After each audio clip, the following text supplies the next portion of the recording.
what's up, everyone? This is Ren with Dance with My Demons podcast. Are you looking to start a podcast? Then let Buzzsprout be the way. Today is a great day to start your own podcast. Whether you're looking for a new marketing channel, have a message you want to share with the world, or just think it would be fun to have your own talk show. Podcasting is an easy, inexpensive, and fun way to expand your reach online. Buzzsprout is hands down the easiest and best way to launch, promote, and track your podcast. Your show could be online and listed on all the major podcast platforms like Apple Podcast, Spotify, Google Podcast, iHeartRadio, Stitcher, and many more, just within minutes of finishing your recording. Podcasting isn't hard when you have the right partners, and the team at Buzzsprout is passionate about helping you succeed. Join over 100,000 podcasters already using Buzzsprout to get their message out to the world. With Buzzsprout, you can create something great together. Follow the link in the show notes, which lets Buzzsprout know we sent you. Buzzsprout will send you a $20 Amazon gift card if you sign up for a paid plan, and it's sent after a second paid invoice. And it helps support our show as well. Buzzsprout, the best way to create a great and professional podcast. Later.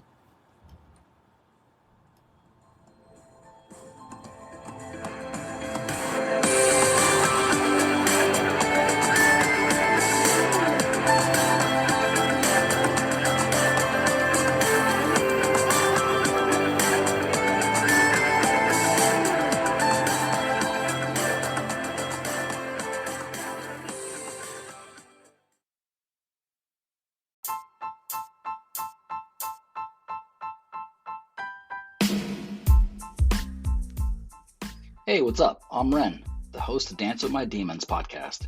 Are you looking to start a podcast? Then let Anchor be the way. With Anchor's creation tools, you can record and edit right from your smartphone and personal computer. Anchor offers 100% free hosting and distribution, so you can be heard on Spotify, Apple Podcasts, and many more. Anchor allows you to make money from your podcast with no minimum listenership. Who doesn't want to make money, right? Anchor has everything you need to make a successful podcast all in one place. Anchor, the easiest way to make a podcast ever. Just download the free Anchor app or go to anchor.fm to get started. And don't forget to check out my podcast at anchor.fm/dancingwithmydemons69 and on Spotify, Dancing with My Demons. See you all soon. Later. Bye.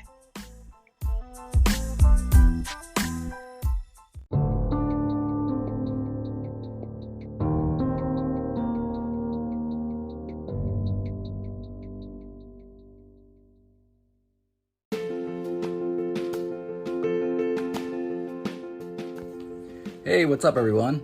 And welcome to Dance with My Demons podcast. This is episode 10, and it's a very special episode because it's the first time I'm ever having a guest. And not just any guest, I'm having my significant other, Jackie, with me. She's going to give the perspective of what it's like to live and manage and be with somebody who's bipolar. So with that being said, say hello, Jackie.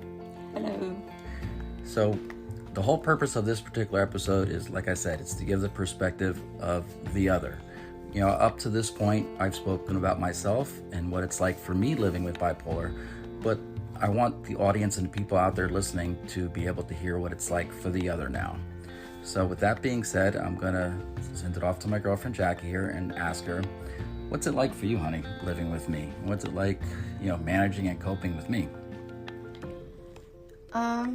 To expect the unexpected. One day you're good.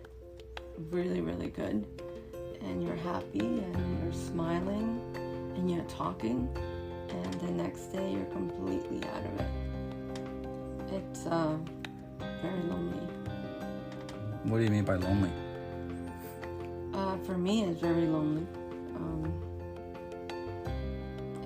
I don't like seeing you like that, and I feel like I can't do anything for you. I just have to let it ride, leave you alone.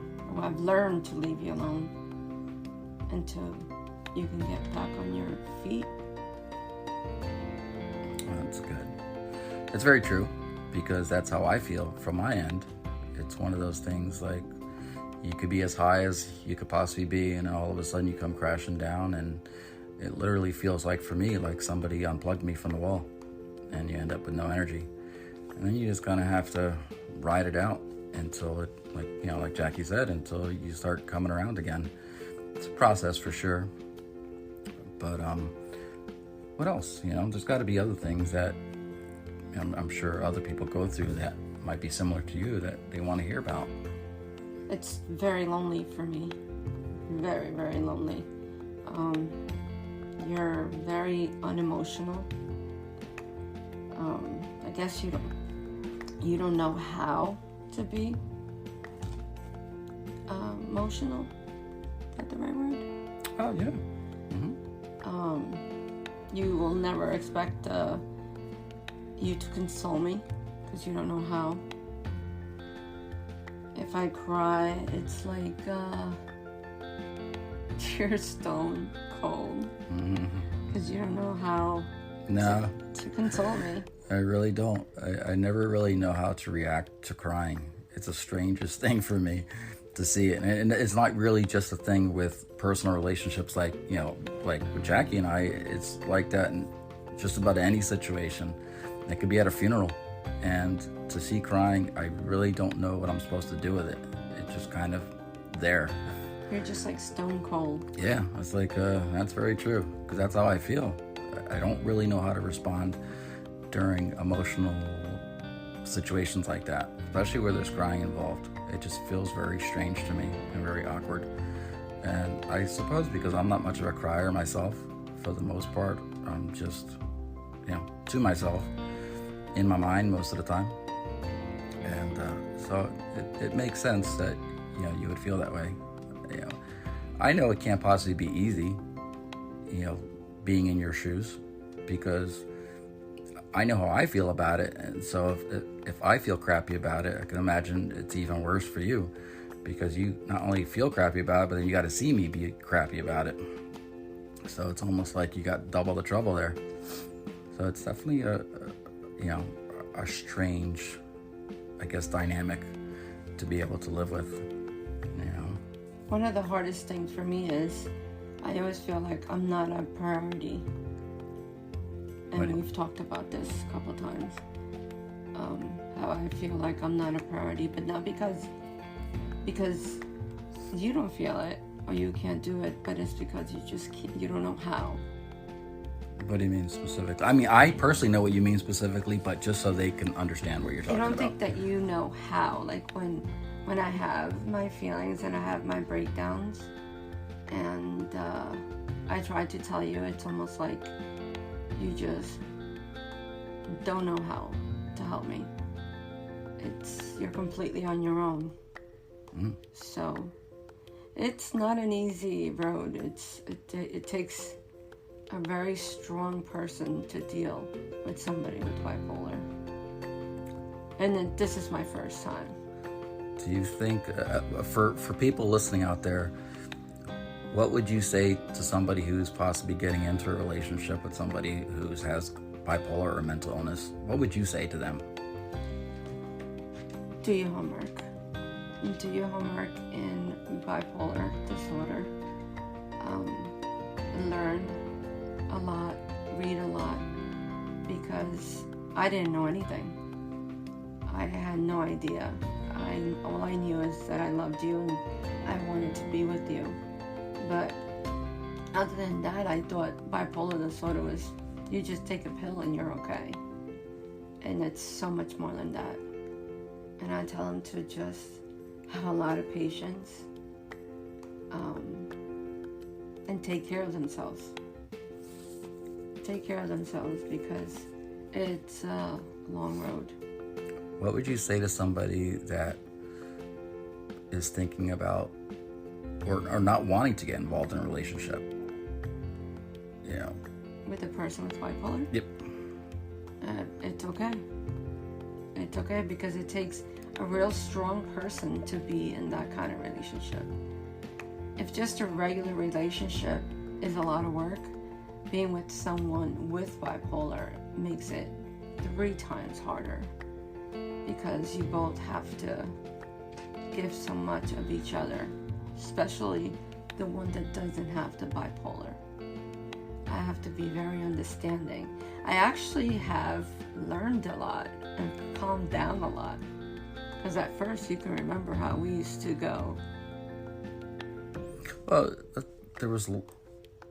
there was less of an understanding Exactly. then. Because, and this is where I think the podcast has helped a lot. What I might not be able to explain in person, for some reason, when I put it on a podcast, it helps to translate even better to Jackie. And she gets a better understanding. Why? I have no idea. I can't really explain it for myself personally. I think it's because I put what's in my head onto the podcast, and then I think the listeners, and in this case it would be Jackie, but any listeners, has some time to really process it all and really sit back and think about it. It's not something like I think you can immediately react to. You literally get to sit on it and think about it for a while and really process everything that's going on. At least that's my perspective on it, of why maybe people understand it better that way. In this case, for her, it's been a tremendous help, because I think it's changed her perspective greatly on how she sees how I do things and how I think about things. I think it helps. I mean, I can honestly say this podcast has helped a lot. It's made a big difference in our relationship. If you could ask me one thing since we've been together for 15 months about being bipolar, what would you ask me?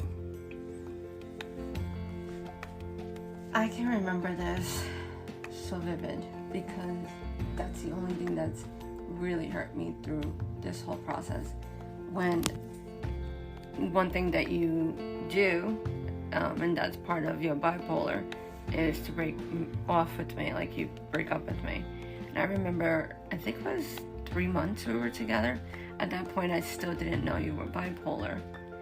And I want to know why you think you're damaged goods, because that's what you told me.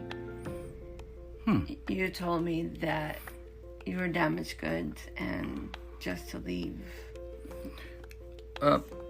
For me, why I say that is because, and I've spoken about this a little bit in the past in other episodes, but I live with so much guilt on how me being bipolar affects other people. So I kind of carry that guilt in return. So I think the big reasons why I feel that way, like damaged goods, because in my head, I think, why should I put you through, all the, no pun intended, but all the craziness that comes with being bipolar and having a mental illness. And in my head, it comes with a lot of guilt, a lot of feeling of, do I really want to do this to somebody? Do I really want to, make somebody go through so much hurt and pain? Because it's not easy being with somebody like me. So that's how I feel. Like when somebody, when I've said to you, damaged good, that's how I feel. Because I know it's not easy. I know it's not easy for me living with myself. And like I said, moments ago, I can only imagine it being double that for you. Because not only do you have to deal with it, but then you got to watch me go through it too. So that's kind of what I mean by damaged goods. But if somebody wants to be there for you and wants to help you through it and just be there for you and understand you, and both of us can work on it. All relationships are hard. They all are. That doesn't mean that we can't have a good relationship. We just have to work a little harder.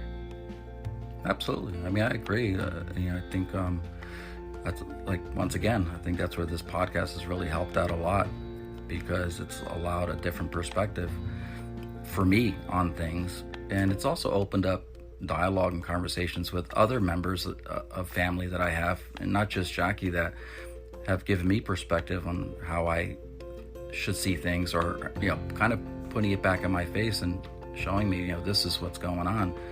You might not be able to see it yourself. So it's definitely offered me a lot of perspective and a lot of clarity, and it's definitely a work in progress. I feel like it's in a much better direction than it was in the past, dealing with things the way we do now. I think I've also taught you to almost to let go and to be okay with having bipolar, and it's okay to let people know you have bipolar, because it was such a big thing for you.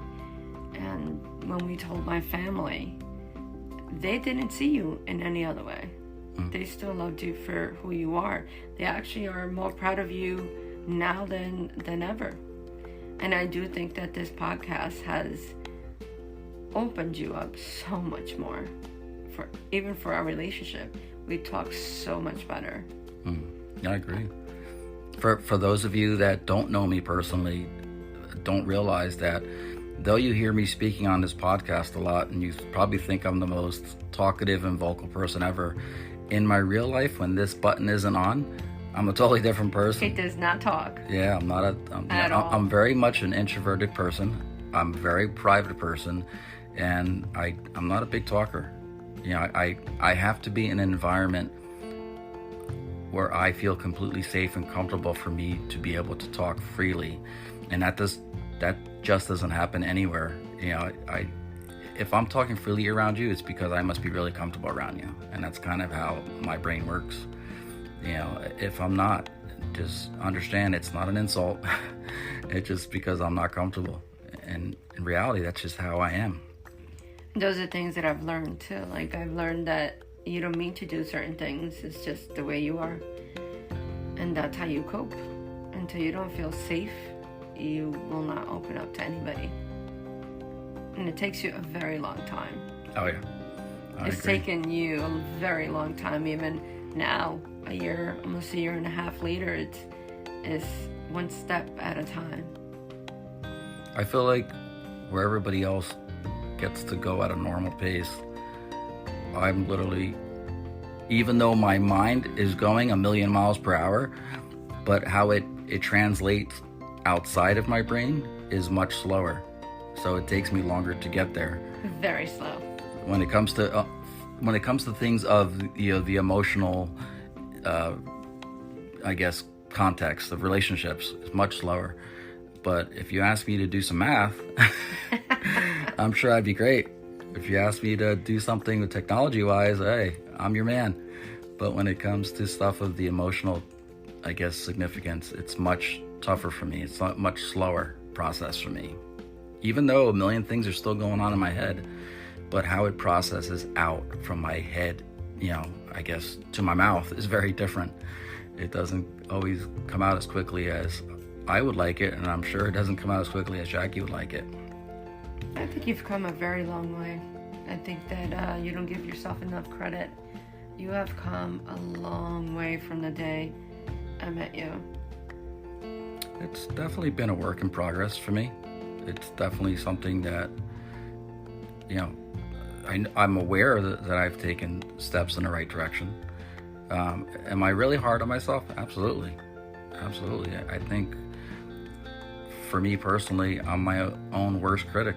I'm always going to be hardest on myself before I'm going to be hard on anybody else. So I think because of the way I live my life, I think I have higher expectations of myself. Like I expect more of myself. And when I don't get it the way I want, I'm usually pretty rough on myself. And like I said, one of the biggest issues I've had to live with being bipolar is I carry a lot of guilt with me in regards to my actions. Not so much now, maybe part in now, but more from the past. And I think especially in regards to my children and maybe the decisions I've made in my life, I carry a lot of guilt that maybe things that I might have put them through because of my actions. And so I carry that guilt with me, and it's something that I'm working on. It's something that takes time, but I am working on it. And it's just, little by little. I can honestly tell you that a conversation from about 2 weekends ago inspired a totally different episode, which you'll hear in the near future. And a lot of it has to do with guilt. And, when that episode comes, you guys will get to hear it. But you'll understand why I feel the way I do, especially in regards to guilt. But I thought this was a pretty cool episode. It's nice to have a guest, especially somebody I'm comfortable with. And we both, I think at some points, making this podcast, want to giggle our asses off. But you also have taught me, I have to say, have taught me how to be more patient, how to just to calm down. That life is not as fast. It shouldn't be that fast. Yeah. Just to calm down and relax. And yeah, that's probably, I think, one of the bigger differences of us, especially early on in our relationship, is how we approach things. I don't know if I'm the yin or the yang, but I'm the one that's much slower and more laid back and just kind of chilling through everything. And I'm on the go. And you're nonstop. You're like the Energizer Bunny. From, the time the sun gets up in the morning, you're going a mile a minute, and I'm still sleeping, literally. So yeah, there's big difference personality-wise on how we are with each other, but somewhere in those differences, we find a unique balance in a weird way. We have our own balance, I guess you would say. It may not be like everybody else's, but it's definitely our balance that works for us. It's not a perfect science, but somehow, we manage to we're definitely not the same as everybody else. We are very unique. Yeah. And then I know I've said this in the past about bipolar and any mental illness. Everybody's situation with mental illness and bipolar is individually different. There can be similarities, but nobody's is exactly the same for every person. And I always use the example of fingerprints. Everybody has fingerprints, but everybody's is unique to them. And that's how I kind of look at bipolar. And in this case, with our relationship, I see it the same exact way. And I'm pretty sure there are many couples out there that are in a relationship with somebody who has a mental illness. And I'm sure their situation is very unique to them, and it's probably very different than ours. But I feel like if we can offer a perspective on what we go through, and if it can help other people out there, then that's, I feel like our job is done. Because, I've said it every episode. This podcast started out about having a voice to talk about the things that are going on in my head and how I live my life with bipolar. But I've also said that if I could at least reach one person out there and have them understand that we're going through the same thing together, maybe not exactly the same, but we are going through the same things together, that it was all well worth it to me, because that to me is more important than anything. It's about, being there for one another and helping each other out and, understanding one another. And just know that this is not for everybody. Yeah. It's definitely not for everybody. I know Jackie and I have talked about this a few times, and when we questioned it, we've asked ourselves, and I think we both said it. It's not for everybody, and there's nothing wrong if you're one of those people that aren't capable of being in a relationship like this, and that's because it takes a lot. It's okay to walk away. Yeah, it's perfectly okay. There's no reason to feel guilty. You don't have to feel bad about yourself like you're a terrible, because it's not for everybody. It's not. It really does take a very special and unique person to have that kind of patience and strength to be able to do it. And it doesn't mean that you're less than because you can. That's just who you are, and it's perfectly okay. And for the people who choose to stick it out and you feel like more power to you. Is it a worthwhile relationship? Absolutely. Does it take a lot of work? Absolutely. But it's like you said, it's a box of chocolate. You never know what you're gonna get. Yeah, you never know what you're gonna get. Every day is a journey. It's like a new day. You don't know what you're gonna get. I can honestly tell you, it's not Groundhog's Day, because every day is not exactly the same. It's a surprise, and sometimes it's a good surprise. Sometimes let's just call it an interesting surprise. Yep. That might challenge you a little more than other days, but it's worth it. It's well worth it. For us, it's worth it. Yeah. I think for those who are truly committed to wanting to make a relationship like this work, it's very much well worth it. But you have to go into understanding that. Prepare for the bad days. Literally prepare for the bad days. Don't go into it thinking it's all rainbows and sunshines and you're good. That might just be one day. That just might be one moment in the day. Prepare for a lot of bad days. Yeah, prepare for a lot, because it happens. You just don't know what to expect all the time. And it's a challenge. Part of the challenge of being in a relationship like this is you have to take the good with the bad. and vice versa. But it is well worth it. And up to this point, being this is episode 10 for me, my significant other Jackie made it clear to me that I've been addressing the world about her as being my girlfriend, but as of most recently, it's no longer girlfriend. She is now my fiance. Since the 11th. Since the 11th. So you will no longer see me refer to Jackie as my girlfriend anymore. It will now be my fiance. I love you, honey. I love you, baby. So I hope you guys enjoyed this podcast. I think we had a lot of fun with it. And I look forward to sending out another podcast next Sunday. And to remind yourself, stay healthy, stay strong in mind. But most of all, don't let the demons get you down. Later.